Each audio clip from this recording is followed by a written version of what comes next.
Olá, boa noite. Você que acompanha o canal Pelos Caminhos da Segunda Guerra Mundial, seja muito bem-vindo, tá? Vamos esperar as pessoas entrarem, vamos receber as pessoas para a gente começar o nosso tema de hoje, ok?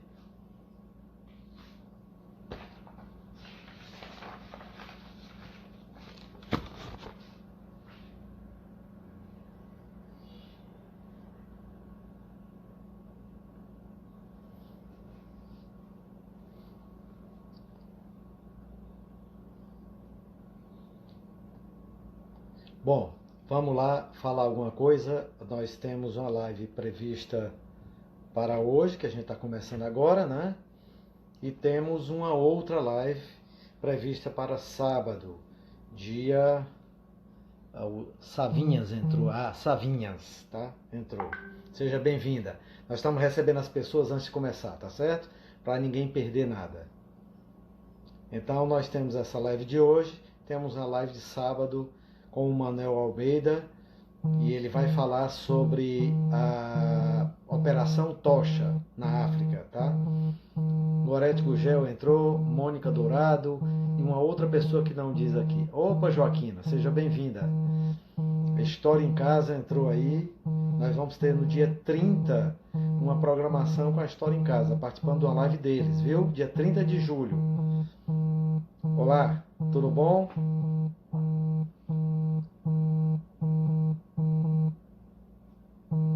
Vamos lá, quem mais? A Mônica já tá acenando aí. Sejam todos bem-vindos. A gente tá dando um tempinho aí para todo mundo entrar e ninguém perder nada, tá? E vou repetir, porque alguém pode ter perdido. Nós teremos a live de hoje e no próximo sábado nós temos uma live com o Manuel Almeida e ele vai falar sobre a Operação Tocha na África, ok? Na outra quarta-feira a gente vai divulgar o tema da nossa live, tá? Mas nesses próximos... Aliás, na quarta-feira já está definido, me lembrei agora. Com o Arthur. O Arthur Kestner vai falar sobre a Novo Hamburgo, o nazismo oculto na cidade de Novo Hamburgo, onde ele mora, tá certo? Salles Neto, advogado, entrou. A Jacinta entrou, seja bem-vinda, Jacinta. Aos poucos nós estamos deixando as pessoas chegarem, são alguns minutinhos que não fazem falta, né? Porque a gente está recebendo as pessoas. Então sejam bem-vindos. Marcelo Pontes entrou, seja bem-vindo, Marcelo Pontes. E inclusive o Marcelo disse hoje pra gente que, lá na anotação dele, se eu não perco essa por nada, né? Nem se eu fosse o criador da linha Maginot. Boa noite. Vamos lá, vamos chegando, vamos nos acomodando nas cadeiras. Pegue o seu cafezinho, pegue a sua água e curta com muito prazer essa nossa live. Muito bom estar aqui. Amo as lives, ok, Mônica? Obrigado. Marcelo diz verdade, ótimo. Vamos já começar. Denise, guia de turismo, entrou. Seja bem-vinda, Denise. A Laurismar, Laurismar, seja bem-vinda. É um prazer estar com você, viu? Que você possa curtir aí esses minutos que a gente vai passar juntos.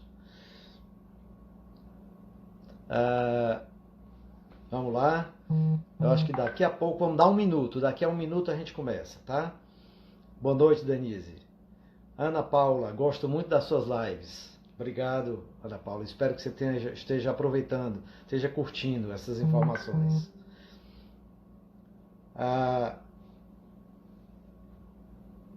30 segundos a gente começa. O Rick 05, acho que é o Ricardo Simões, se não me engano. Seja bem-vindo, Ricardo. É isso aí. Estamos chegando, nos acomodando. Vamos tentar ter pelo menos uns 55 minutos de boa informação, de troca de conhecimentos, que vai ser não só bom para mim, mas para vocês também. Também, a Laurismar diz, também gosto muito do conhecimento adquirido. Boa noite, Jacinta. Seja bem-vinda. A Rebeca Rebeca Okubege entrou. Seja bem-vinda, Rebeca. Vamos lá, vamos esquentando os motores. Hoje a gente vai falar sobre um tema muito legal mesmo.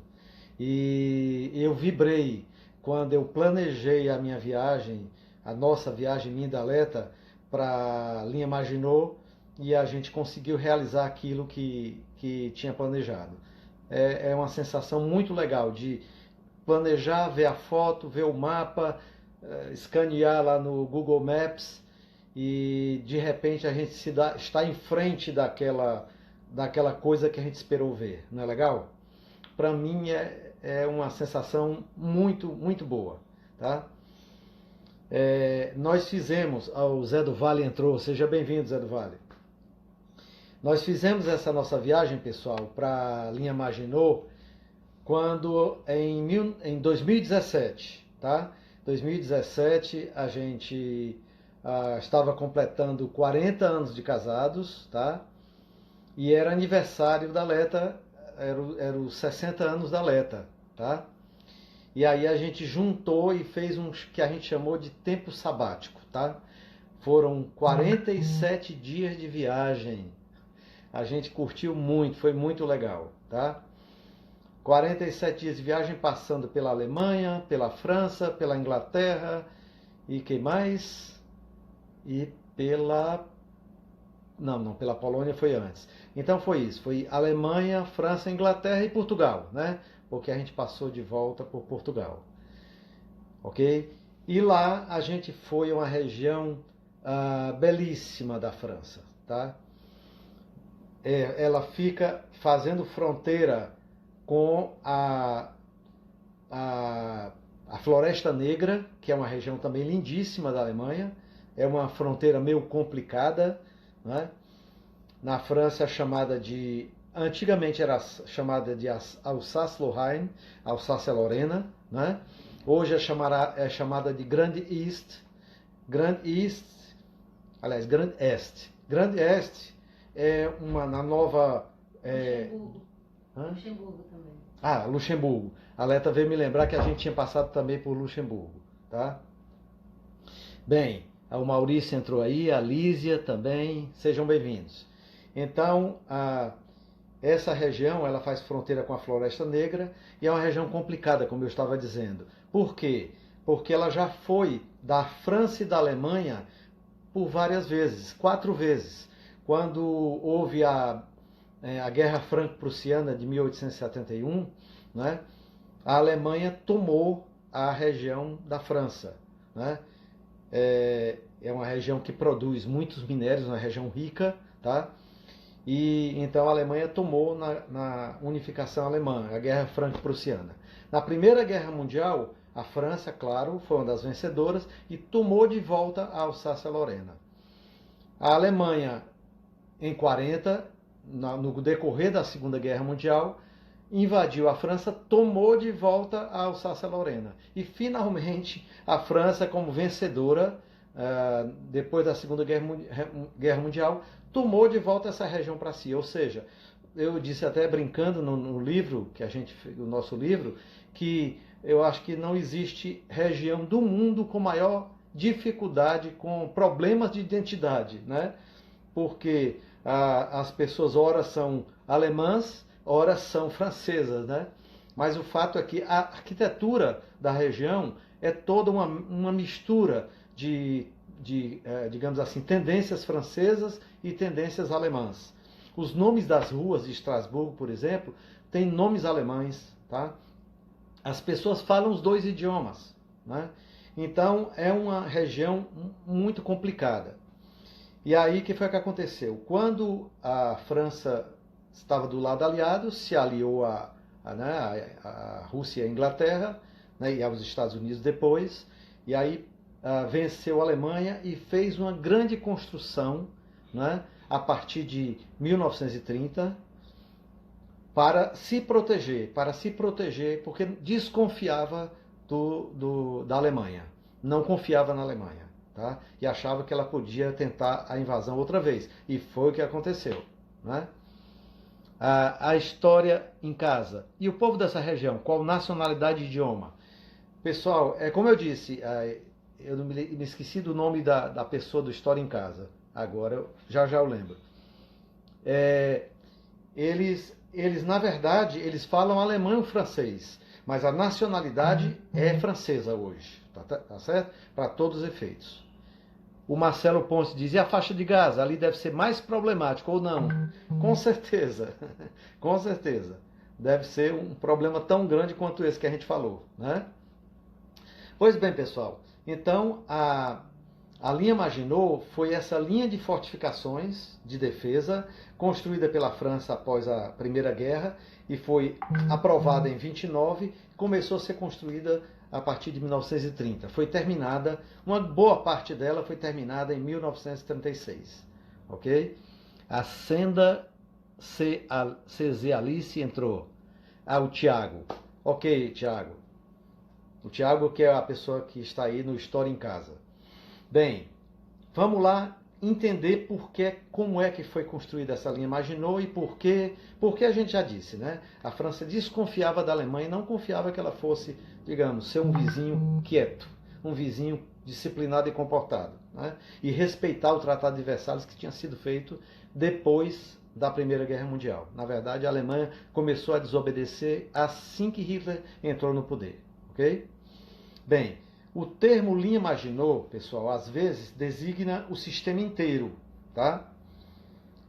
São 750 quilômetros de fronteira, desde a Itália, lá embaixo, até o Mar do Norte. São 750 quilômetros de fronteira.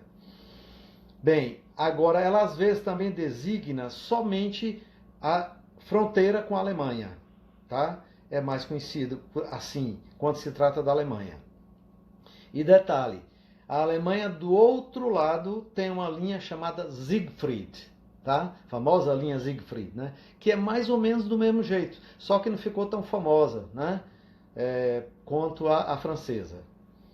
As defesas contra a Itália lá embaixo, por exemplo, chamavam de Alpina, linha Alpina, tá? Pelo lado alemão, como eu já disse, tinha a Siegfried, né? Que era um pouco menos sofisticada e é com certeza menos famosa, tá bom? Então, vamos lá. Quem foi que defendeu a construção dessa linha Maginot? Primeiro que defendeu foi o Marechal Joffre, em 1927. Ela não foi batizada, podia ter sido batizada com o nome dele, né? Joffre, mas na verdade foi batizada com o nome do ministro da Defesa francês, André Maginot, tá? Que era um veterano de guerra, da Primeira Guerra Mundial, tá?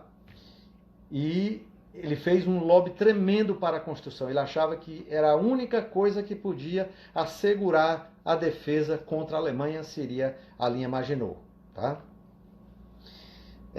Mas a linha Maginot não foi aprovada em 29, mas ela estava sendo debatida durante os últimos 10 anos, os recentes 10 anos até 29, tá?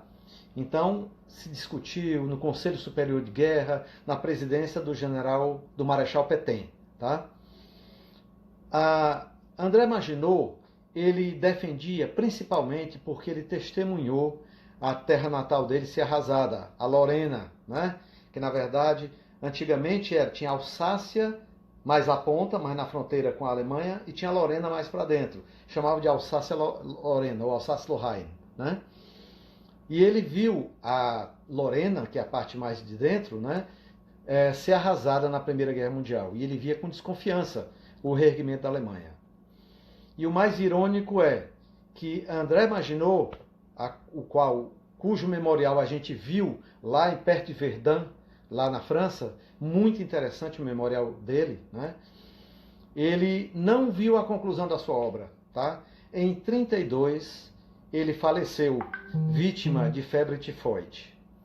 Bem, aqui um pequeno parêntese esclarecimento. Há alguns lugares onde diz esse lugar, essa informação, diz que André Maginot morreu vítima de uma infecção de ostras, motivada por ostras, tá?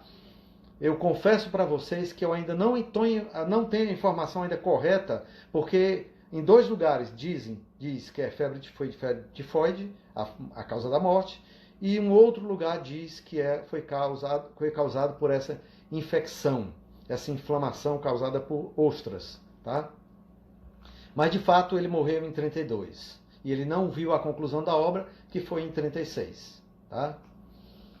O projeto, pessoal, foi muito combatido e criticado, né, por uma parcela importante do exército francês, e o destaque nesse caso foi o Paul Reynaud, e outro destaque foi nada mais nada menos que Charles de Gaulle, tá? Eles defendiam que os recursos gastos na linha Maginot poderiam ser melhor aproveitados na construção e na modernização das forças móveis e blindadas francesas. O fato é que a linha Maginot não contribuiu em quase nada, tá? E é acusada, além de não ter contribuído para rechaçar a invasão alemã, ela foi acusada de exaurir o Estado francês, tá? E não permitir que o Estado francês se armasse adequadamente e resistisse à invasão alemã, tá? Então tem muita gente que defende isso. Tashi Delec, Celi, Laura e Meire, deve ser a Celi. Seja bem-vinda. Sidney Zeni entrou, o autor M. Acosta entrou também. O Paulo Máximo, o Ricardo Simões. Os alemães, após conquistar a França, usaram de alguma maneira a linha Maginot? Ricardo, sim. A resposta é sim. Mas segura aí um pouquinho que a gente vai dizer mais adiante, ok? Estela Fátima entrou. Seja bem-vinda, Estela, ao nosso convívio aqui. Bem, então, pessoal, o fato é que, de fato, exauriu, né, o Estado francês. O Estado francês ficou sem ter como se rearmar adequadamente para resistir à invasão alemã, tá, que aconteceu em 40. Os planos definitivos foram aprovados em 29 por Paul Painlevé, que era ministro da Guerra antes do André Maginot, tá? Bem, a construção foi iniciada em 1930. A maior parte dos trabalhos, como eu já falei, estava terminada em 36, né? De fato, pessoal, era a mais formidável linha defensiva militar jamais construída no mundo e de uma grande complexidade tecnológica e militar, tá? Era uma coisa fantástica. Até hoje, a gente conhecendo, a gente ainda se surpreende, tá? E eu espero mesmo que vocês um dia possam ir lá, porque vocês vão aproveitar como eu aproveitei, me entusiasmar como eu me entusiasmei, tá? O custo total, pessoal, da linha Maginot foi de 5 bilhões de francos franceses. 5 bilhões de francos franceses da época. Eu não fiz essa conversão, tentei fazer, mas não consegui fazer essa conversão para a moeda de hoje. Não tem nenhum lugar, tá? O Dan 18BR entrou. Da Bélgica à Itália são mais de 200 quilômetros de pura engenharia. Exatamente, Marcelo. E por que nós vamos agora falar das falhas da linha Maginot. Por que ela fracassou na sua missão de proteger o território francês? Bom, em primeiro lugar, a linha Maginot ela foi fruto de um pensamento militar da década de 20. Qual era esse pensamento? Logo depois da Primeira Guerra Mundial? Era uma guerra de trincheiras, tá? Onde a tecnologia não havia avançado e as pessoas, a infantaria era, digamos assim, a parte principal do exército de uma nação, né? Adail Alves Júnior. Adail, seja bem-vindo.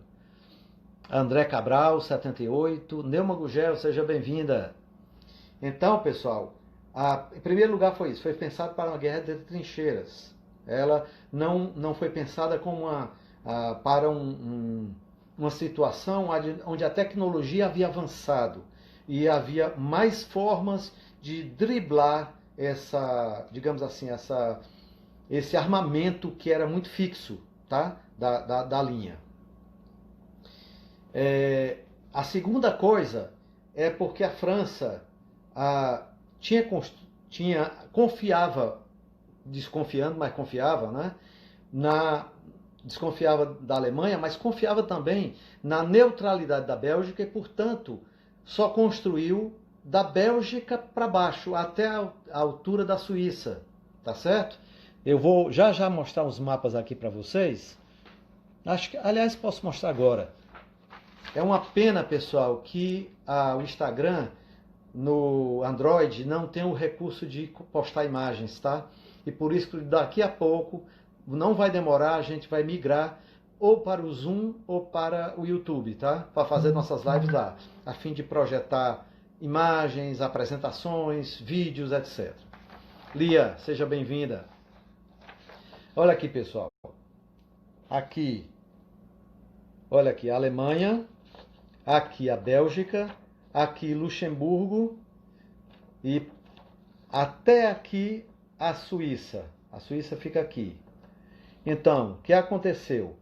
Aqui é construída, mas não existem fortificações grandes, tá? Existe apenas alguns bunkers.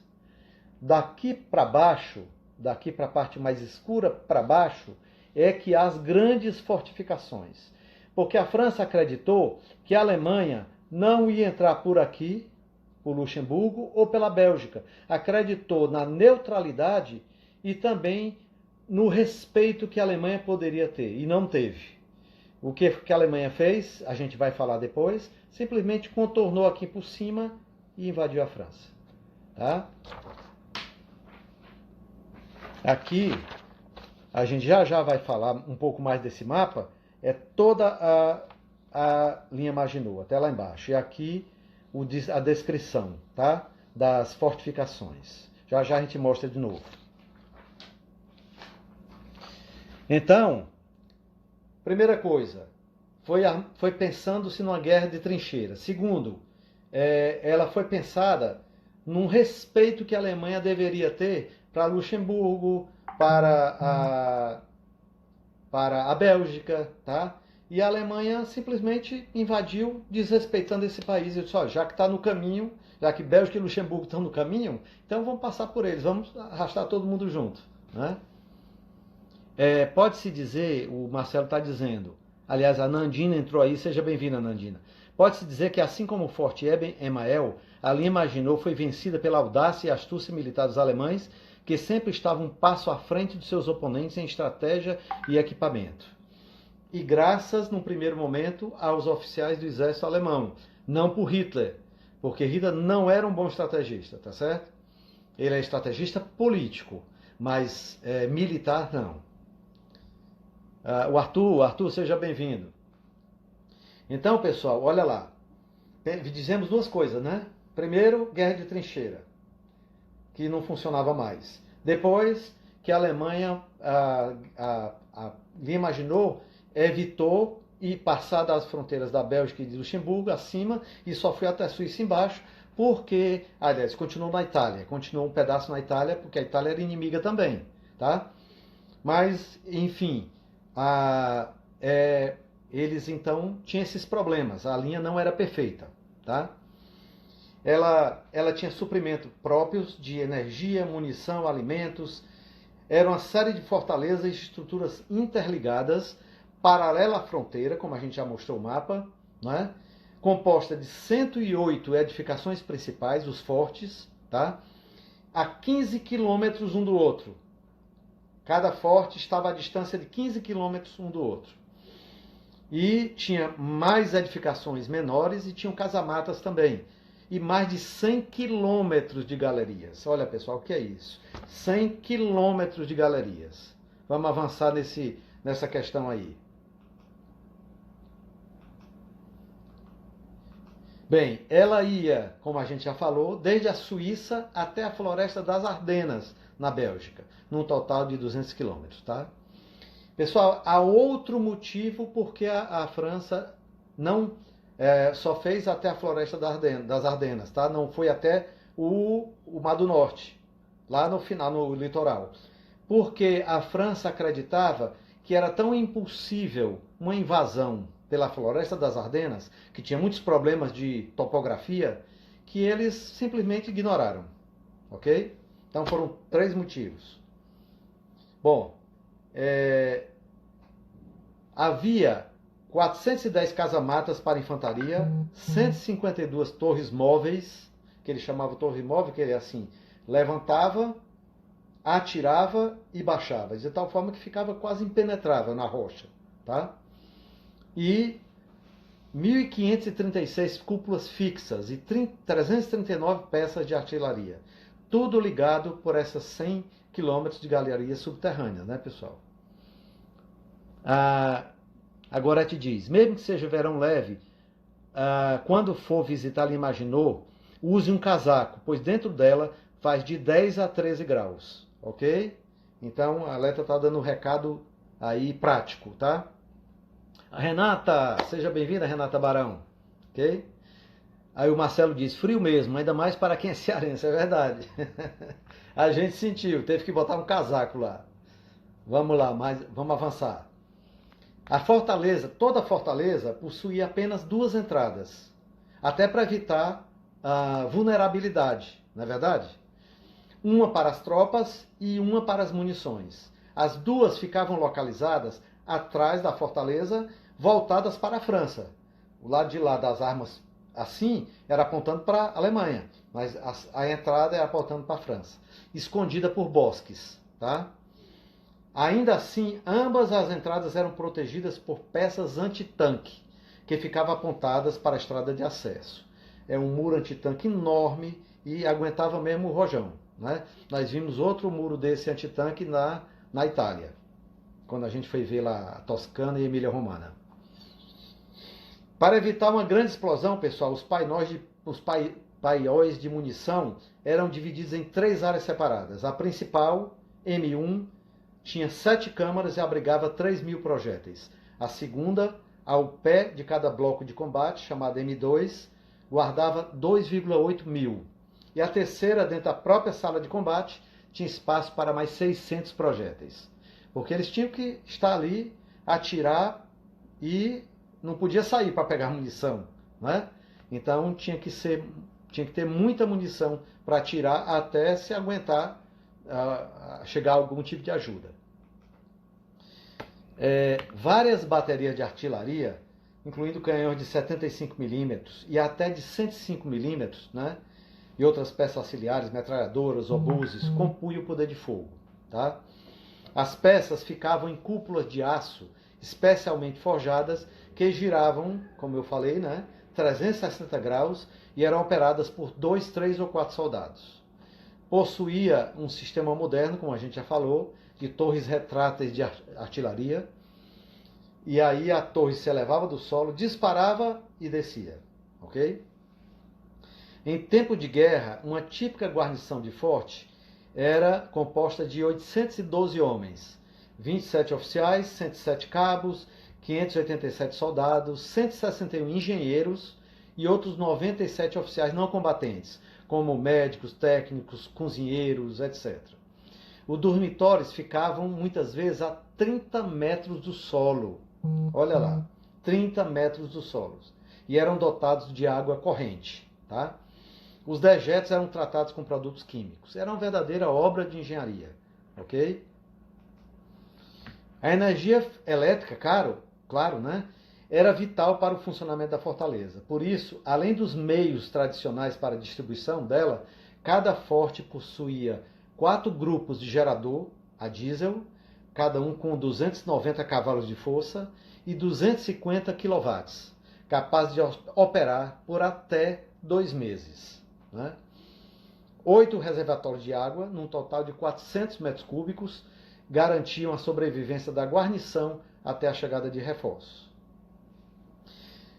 Para transportar a munição e eventualmente as tropas, né, as fortalezas dispunham, e é muito interessante essa parte, pessoal, dispunham de pelo menos 4 pequenas locomotivas de 5,5 toneladas.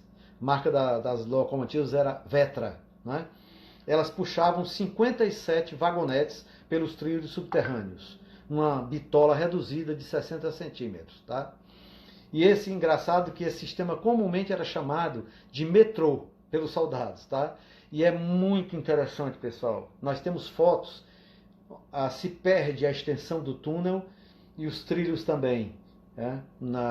Teve um deles que a gente foi, que nós andamos 2,5 km lá embaixo. Tá? A Gorete Aleta diz assim, uma verdadeira cidade subterrânea, impressionante. Marcelo, tinha sistema moderno de gerador de energia enormes, verdade. Nós temos fotos deles. Renata, por quanto tempo esses homens costumavam ficar lá dentro, sem ver o meio externo? Olha, Renata, dependia muito. Mas havia troca de guarda. Sem guerra, havia troca de guarda. Não é? Assim, tipo, talvez uma semana. Não é? Mas havendo guerra, era internamento lá dentro, né? Aí tá, por mais de 30 dias cada guarnição, Marcelo está dizendo. Ótimo, eu não tenho essa informação, mas foi ótimo, Marcelo. Zé Livino, rapaz, seja bem-vindo, Zé. Prazer você estar aqui. Pessoal, apesar do nome linha, a nossa linha Maginot, não era uma linha estreita e contínua de defesa, tá certo? O conceito implementado na construção era chamada defesa em profundidade. O que quer dizer isso? Significava que mesmo em certas zonas, né, as fortificações se espalhavam numa profundidade de alguns quilômetros, tá? E depois, em segundo lugar, tinham outras linhas para evitar que que os atacantes, os agressores, invadissem mais o território. Ou seja, eram 3 estágios de defesa, ok? E 3 linhas de defesa para enfrentar o inimigo que ficava enfraquecido pelos combates anteriores, tá certo? Bem, e aí o grande teste, sem dúvida, dessa linha Maginot foi em maio de 40 na invasão, na famosa Batalha da França, ou a invasão da França. Os alemães declararam guerra e, em vez de atacar a poderosa linha, a contornaram, passando pela Bélgica e Luxemburgo. As guarnições da linha Maginot tiveram que se render, muitas sem ter disparado um tiro, ok? Nenhum tiro eles dispararam. A Aleta diz, Zé, na última live o Eleazar citou e mostrou seu livro. É verdade, homem. Fiz a apresentação do seu livro, você não estava aqui. Aí muita gente diz assim, ela foi totalmente inútil, a linha Maginot? Pessoal, não. Embora a história costume dizer que sim, mas totalmente não. Olha bem, o que é que os autores dizem? Eles dizem que ela cumpriu com seu papel de impedir que forças alemãs invadissem a França por aquela região, que era a região mais crítica. Tá?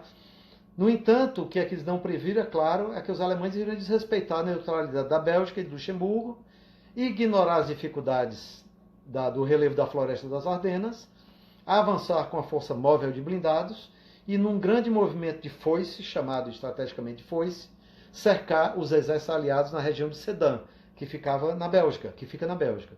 Tá? Então, na verdade, evitou a invasão na França, mas não evitou que houvesse a invasão dos alemães pela região de Luxemburgo e Bélgica. Então, feita a coisa, os alemães invadiram, dominaram a França, em junho de 40 entrou em Paris, né? E importante e interessante a gente ver essa questão da estratégia alemã, é que eles cortaram a linha, toda a linha, passou no meio da linha e deixou os aliados separados, né, isolados de uma parte do seu exército para a outra. Essa parte que ficou para cima, pessoal, ela simplesmente foi expulsa para o mar e gerou alguma coisa que vocês conhecem muito bem. Qual? A Batalha de Dunkerque.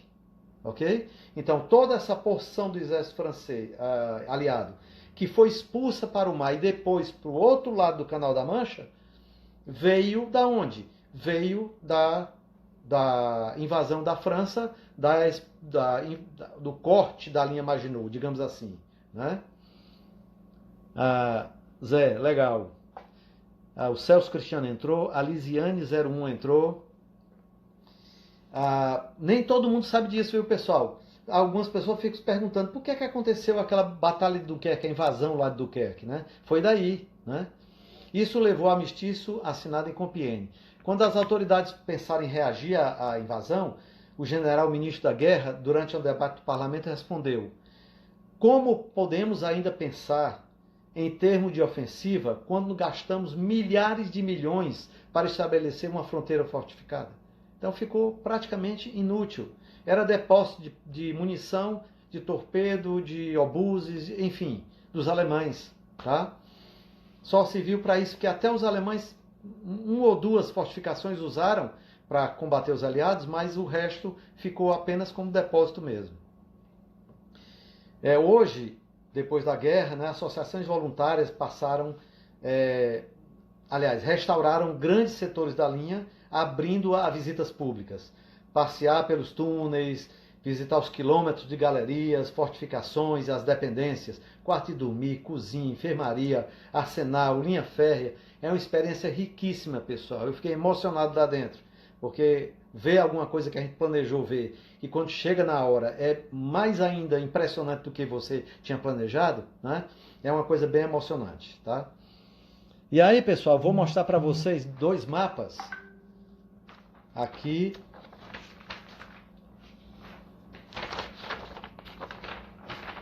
nós vamos ver, pelo menos para vocês visualizarem, tá? Nós vamos ver aqui a França, né? Do lado de cá a Alemanha, né? Essa cinza. E aqui várias regiões a linha Maginot era dividida em setores fortificados e regiões fortificadas. Primeiro, a mais importante é a região fortificada, tá? A região fortificada, eu vou dizer bem devagar para vocês não confundirem. A região fortificada, ela se subdividia em setores fortificados. Esses, alguns nem tinham, por exemplo, da Bélgica para cima, nem havia regiões fortificadas. Da Bélgica para baixo é que havia essas regiões fortificadas, com seus setores fortificados. Tá? Então, tinham 4 regiões fortificadas, tá? Aliás, desculpem, tinham o setor da Bélgica, que é só de setores fortificados, tinha 2 regiões fortificadas, que era de Metz e a outra de La Lauter, tá? E a linha alpina, que é a linha Maginot Alpina, ok? Então eram 4, se dividia em 4 partes.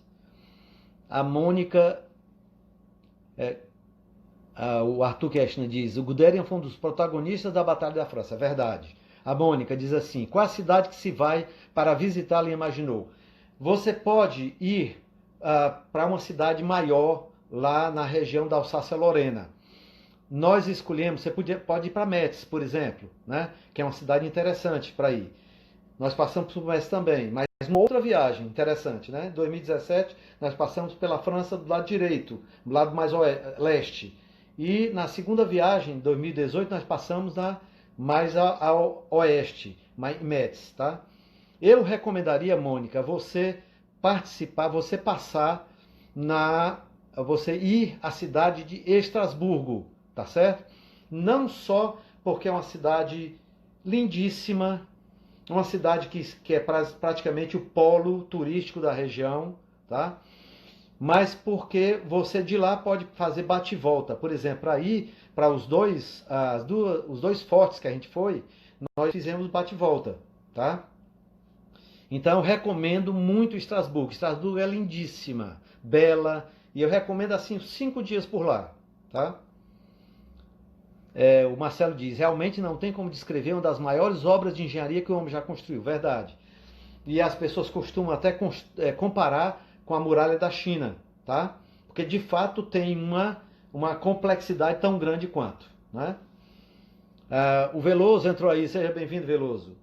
Mônica, obrigado pela dica. Bem, pessoal, então nós visitamos aqui no mapa, nós visitamos aqui essa região fortificada de La Lauter, ok? Aqui no setor fortificado em Horbach, esse primeiro, e no setor fortificado de Ranspa, ok? Olha, desculpe, Hagenau, que está ao contrário, não estou conseguindo ler. Ok? Então nós visitamos um forte que fazia parte de um setor fortificado, de dois setores fortificados diferentes, numa mesma região, que era La Lauter, região fortificada. Tá? Vamos lá.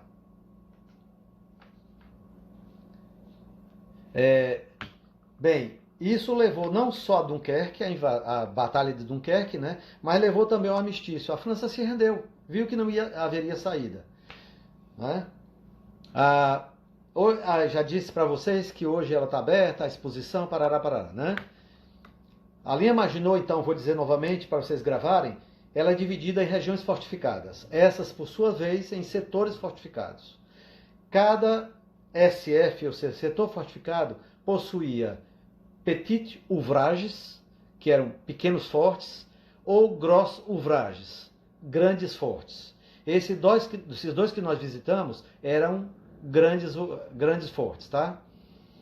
Os três maiores na linha Maginot para se visitar são Hackenberg, que fica perto de Metz, Schonenburg, que era perto de Hagenau, tá? E Zinzerhof, que era perto de Horbach, tá ok? Os dois últimos, foram esses dois últimos que nós visitamos. Não deu tempo de ir a Hackenberg, nós podíamos até ter ido quando fomos mais a oeste, no ano seguinte, mas a gente tinha muita coisa para fazer, a gente acabou não dando tempo de ir lá. São os três maiores, esses aí, tá? Quando forem para lá, se lembrem bem. O Vitor 085 entrou aí. Seja bem-vindo. A nossa visita, pessoal, olha que curiosidade. Se deu em junho de 17, no dia 13 de junho. Nós estamos agora há praticamente 3 anos. Faltam só 5 dias para completar os 3 anos que a gente foi, né, há 3 anos atrás, lá em Estrasburgo. O primeiro forte, pessoal, é o de Schonenburg. Ele fica a 3 quilômetros da cidade de Hanspach, tá? Ele foi o que mais sofreu combates entre setembro de 39 e junho de 40. Durante esse período, mais de 17 mil projéteis foram disparados do forte. 17 mil. E ele foi alvo de mais de 3 mil projéteis e 160 bombas. Schonenburg estava em ação contra a 146ª Divisão de Infantaria Alemã, que já vinha aplicando pressão ao longo da linha. Ok? E não só assim, eles foram atacados também pelos caças Stukas, né? Nos dias 20 e 21 especialmente. Os ataques do dia 21 foram acompanhados por um bombardeio com morteiros de cerca de 420 milímetros, com duração de 3 dias ininterruptamente. 3 dias de bombardeio. O bombardeio rachou as paredes, mas não conseguiu desativar a posição. Ok? O Nildo, seja bem-vindo, Nildo. Que pena você não está desde o começo. Boa noite. O forte, né, chamado Grosso-Vragel Forte, né, de Schonenburg, disparou durante esse período em apoio aos franceses próximos, que não foram e eles não foram seriamente afetados pelos bombardeios, tá certo? Como eu disse, ele ajudou a combater quem estava atacando as cidades próximas, tá?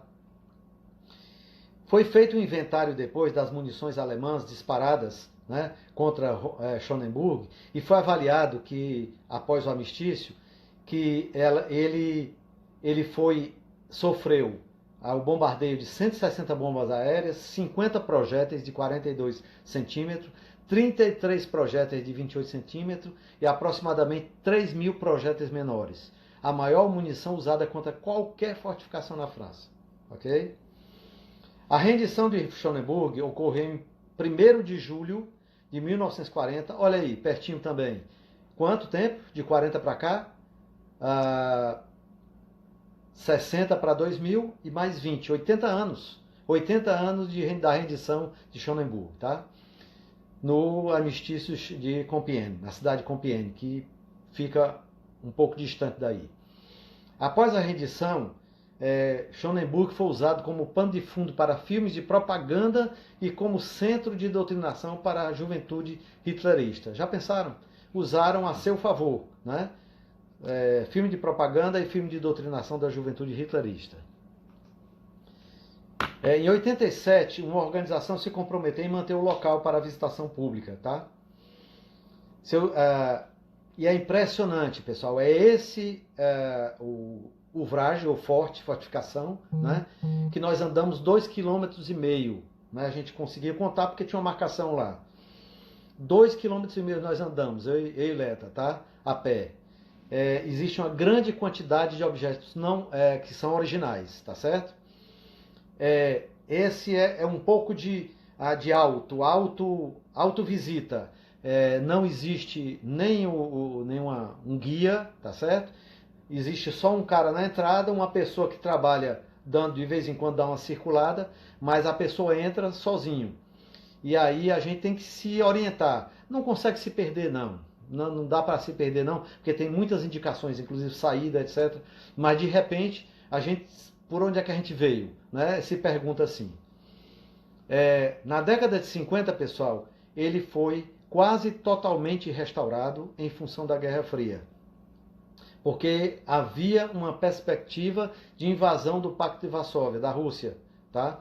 Na Guerra Fria. E aí eles restauraram para poder usar outra vez. A França colocou-se de prontidão, tá certo? E aí, pessoal, algumas informações práticas de Schonenburg.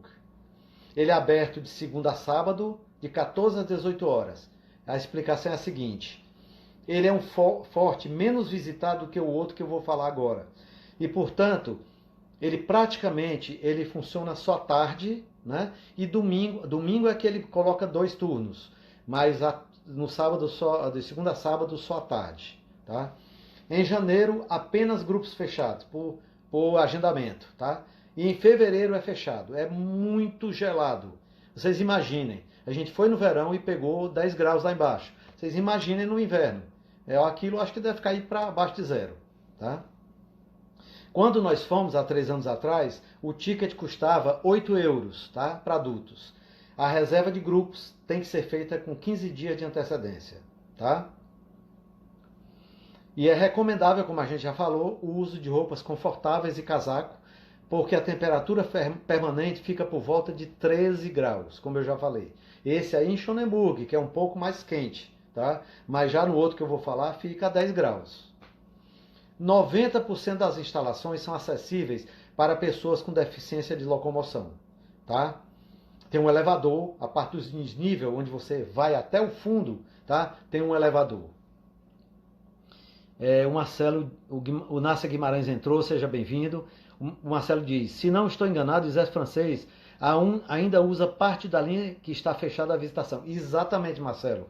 Tem uma parte, que é a parte militar, que é fechada, né? E o exército ainda usa para algumas operações, treinamento, etc. Ok, pessoal? Esse aqui a gente falou, foi o Schonenburg. E olha aqui a revistinha que eu trouxe de lá. Olha aqui. Tá? Schonenburg tem... Daqui a pouco eu mostro umas fotos para vocês, tá? Olha aqui, algumas fotos. Olha aqui. Tem um mapa. Ok? Daqui a pouco eu mostro as fotos da gente lá, tá, pessoal? Bem, qual foi o outro forte que a gente visitou? Ele se chama Zinzerhof, tá? Zinzerhof fica a 4 km de Bitch, que é a cidade mais perto. Ela é próxima de um outro grande forte chamado Schissek e do pequeno forte chamado Horbach, nas imediações da fronteira alemã. É bem perto mesmo. O nome dele foi por causa de uma fazenda que havia nas redondezas. Durante a Batalha da França, ele deu cobertura às fortificações vizinhas com artilharia. Após a rendição da França, foi ocupada pelos alemães como depósito de munição e resistiu ao avanço americano de 44. Olha lá, os alemães souberam usar bem. Tomado pelos americanos, foi brevemente reocupado pelos alemães durante a Operação Northwind. Após a guerra foi retomado pelo governo francês. Okay? Após a Segunda Guerra Mundial, o interesse reviveu no uso da linha Maginot para se defender de um possível avanço soviético no sul da Alemanha. Aí se recuperou, os armamentos, as galerias, etc. Né? O trabalho foi concluído em 53, mas graças a Deus e graças ao bom senso dos humanos, né, dos seres humanos, dos franceses e dos soviéticos, não houve essa invasão. Zinzerhof continua sendo propriedade do Ministério da Defesa francês. Suas operações de museu são gerenciadas pelo departamento, que é como chamada as regiões, né, geográficas na França, chamada Moselle, e pela cidade de Biche. E ainda está sendo recuperada. Né? Zinzerhof está aqui a revista dele, pessoal, olha aqui. Para vocês terem a ideia da extensão dos túneis, e ainda há trens parados, né, os pequenos trens. Olha aqui, ó. Isso aqui tudo essa é onde fica o museu, tá? Essas construções são mais novas, é claro, porque a entrada dele é no outro lugar. E aqui do lado direito está o museu e loja de souvenir, e do lado esquerdo o restaurante, tá? Esse é digamos assim, uma fortificação mais do tipo, não diria mais dinâmico. Talvez seja mais dinâmico. Ele tem um trenzinho, tá certo?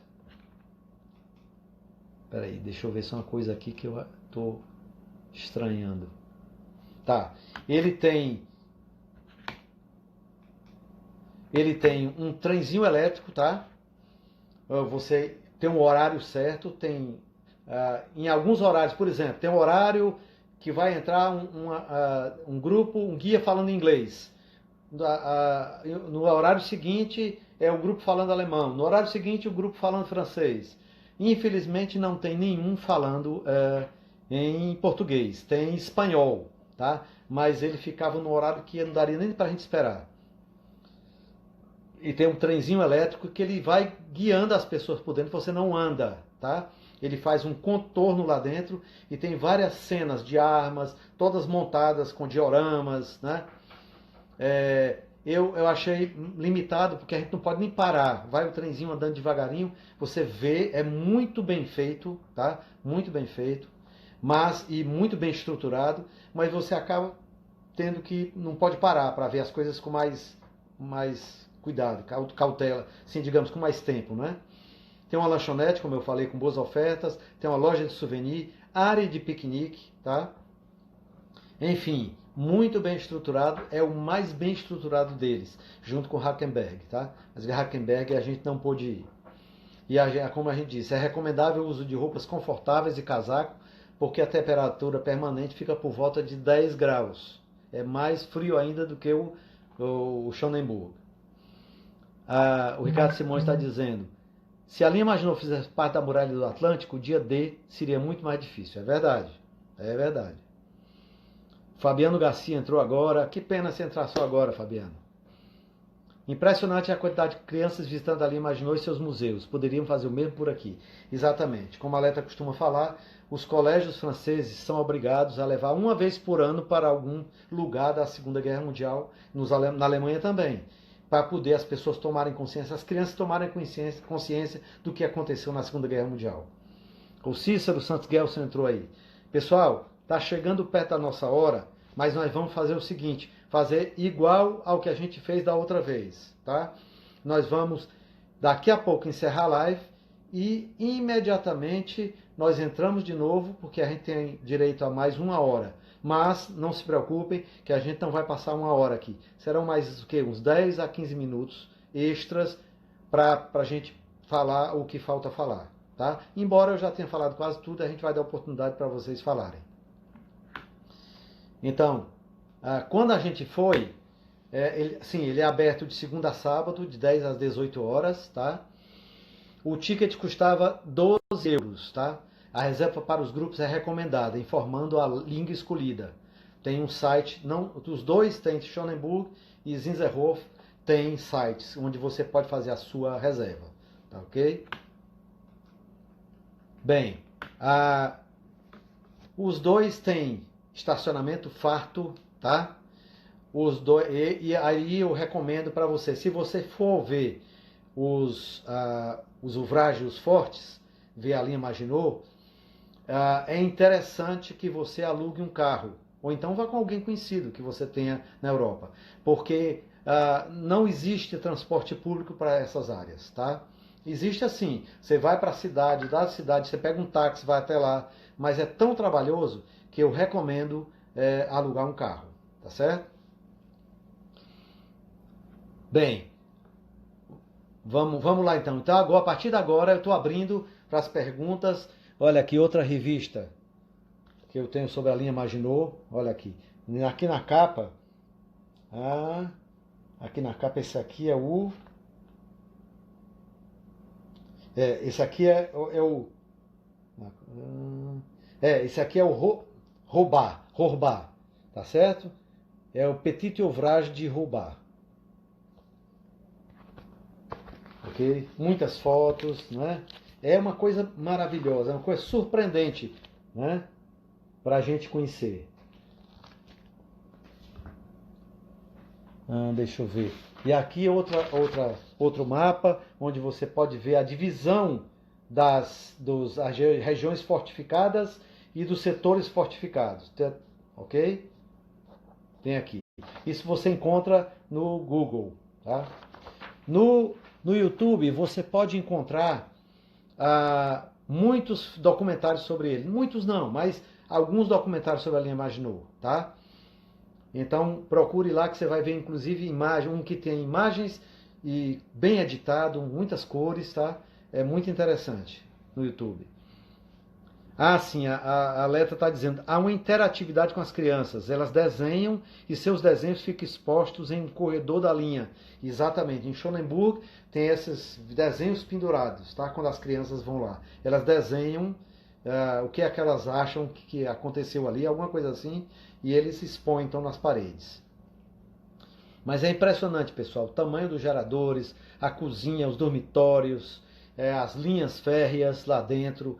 É alguma coisa que você olha, quando você olha, entra em Schonenburg, por exemplo, você perde de vista onde é que vai dar aquilo, tá certo? Na Europa, as crianças visitam museus com seus professores. Acho fantástico, é verdade, Mônica, é verdade. Ok? Então vamos fazer o seguinte, vocês prometem de mãos e pés juntos que vão entrar novamente. Nós vamos encerrar agora e a gente volta uns 2 minutos depois. Pode ser? Para a gente encerrar. E aí mais uns 10 a 15 minutos, no máximo, a gente encerra. Pode ser? Ok, pessoal? Digam assim, só uma mãozinha assim, mostrando que vocês entenderam. A gente vai encerrar agora e volta novamente. A letra está dizendo, poderíamos fazer aqui, Mônica, é verdade. O Marcelo está dizendo, ok, entendeu, que a gente vai encerrar agora e vamos voltar daqui a pouco, uns 2 minutos. Ok? Então vamos lá? Eu vou encerrar agora e vocês voltam logo em seguida. Ok, valeu, um abração.